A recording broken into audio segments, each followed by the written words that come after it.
What happens when the greatest ever reminds everyone why he's the greatest? Jon Jones has done a lot in his career, dominated legends, broke records, and stood at the top for over a decade. But there are moments, rare moments, when he doesn't just win, he shows you who's in charge. In this video, we're going deep into a fight that didn't just prove Jones is elite. It proved he's different. From the mind games, before the first punch, to the way he controlled every second in the cage. This was a masterclass in dominance. You'll see how he used his fight IQ, range control, and unmatched timing to shut down every option his opponent had.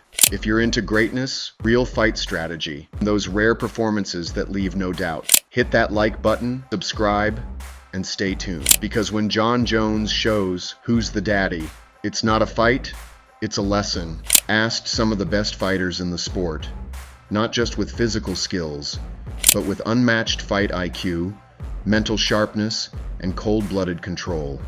In the fights highlighted in the video, Jones didn't just win. He dismantled elite opponents in ways that made them look average, even when they were anything but. Take his title defense against Rampage Jackson. Rampage had never been finished in the UFC and was a former champion himself. But Jones entered the Octagon with a calm, animal-like crawl, completely unfazed. He stayed one step ahead the entire fight, shutting down Rampage's power game and neutralizing his pressure. By the fourth round, Jones secured a clean submission, a rare feat against a fighter known for toughness and durability. It was a clear message. Jon wasn't just talented. He was in full control from start to finish. Then there's his rivalry with Daniel Cormier, an Olympic-level wrestler, an undefeated champion when they first fought. Jones didn't just beat him, he out-wrestled him.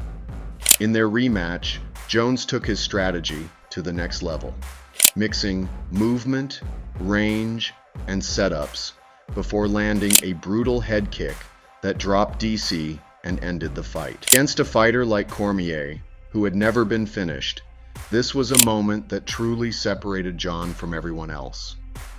Another key performance came in the rematch with Alexander Gustafsson. Their first fight was incredibly close. Many thought Gustafsson had the blueprint to beat Jones.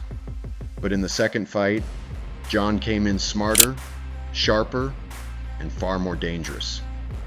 He broke down Gustafsson over 3 rounds, eventually taking him to the ground and finishing him with strikes, showing that even against his toughest stylistic challenge, he had evolved and adapted. But the clearest, he's levels above moment came after a 3-year layoff when Jones returned as a heavyweight against Cyril Gane, a dangerous, athletic striker with strong footwork. The question was whether Jon could still perform at the highest level, especially in a new weight class. He answered that question in 2 minutes. Jones took Gane down effortlessly, locked in a tight guillotine, and forced the tap.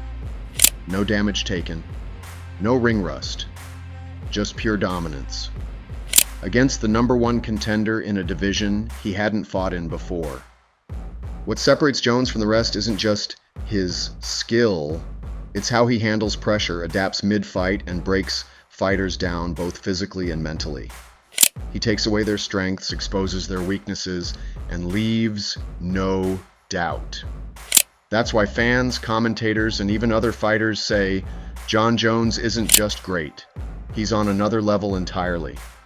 Jon Jones's opponents often prepare with top-tier camps, intense training, and detailed game plans, yet still end up looking completely out of place once the cage door closes. Why? Because Jon Jones has a way of breaking a fighter's rhythm before they ever get going. Take Cyril Gane, for example. Leading up to their fight, Gane focused on fixing the gaps that cost him in the past, especially his takedown defense after being surprised by Francis Ngannou's wrestling. He trained specifically for Jones's grappling threat, worked on his wrestling defense, and even admitted he knew exactly what to expect. But when the fight started, all that prep went out the window. Jones didn't give him time to feel things out. He didn't give Gane space to use his striking or footwork. Instead, he pressured him right away, closed the distance, and forced a scramble. The moment Gane made a slight mistake, Jones capitalized, took him down with ease, and finished the fight in just over 2 minutes. It wasn't that Gane didn't train, it was that none of what he trained for could be used. The same thing happened to other fighters. Jones is a master of disrupting timing and turning strengths into weaknesses. Many of his opponents train for a striking match or a wrestling battle, but Jones mixes both, and does it unpredictably. He'll go from long-range kicks to clinch trips, or switch stances and throw a spinning elbow when they least expect it. His opponents also underestimate the mental pressure. Facing Jon isn't just about fighting, it's about staying composed against someone who feels in control every second. Even elite fighters freeze, hesitate, or second-guess themselves, and that's when Jones strikes. So, even with all the preparation in the world, Jon's opponents often find themselves confused, off balance, and reacting, not fighting. And once that happens, the gap becomes obvious. Jon Jones's return against Cyril Gane told us a lot, and maybe the biggest thing is this: he's still got plenty left in the tank. After more than 3 years away from the Octagon, moving up a weight class, and facing one of the most athletic heavyweights in the world, many expected Jon to look rusty or cautious. Instead, he walked in calm, confident, and dominant. He didn't need rounds to warm up. He didn't need to shake off the rust. He needed just over 2 minutes to take Gane down and submit him without taking a single punch. That moment proved Jon's timing, fight IQ, and composure are still razor sharp. Even at 35, after a long layoff, he didn't just keep up with the new generation, he made one of the top contenders look like he didn't belong in there. That says a lot about how well Jon's body has adjusted to heavyweight, and even more about how his mind is still elite. It also showed how he's evolved. He didn't come back as a copy of his old self. He came back with new tools, more strength, and the same ability to control a fight before it ever becomes a fight. That's scary for the rest of the division. So what does this all mean? It means Jon Jones isn't just hanging on to his legacy, he's still building it. And if this version of Jon is what we're going to see moving forward, the gap between him and everyone else might actually be getting wider. The King isn't just back.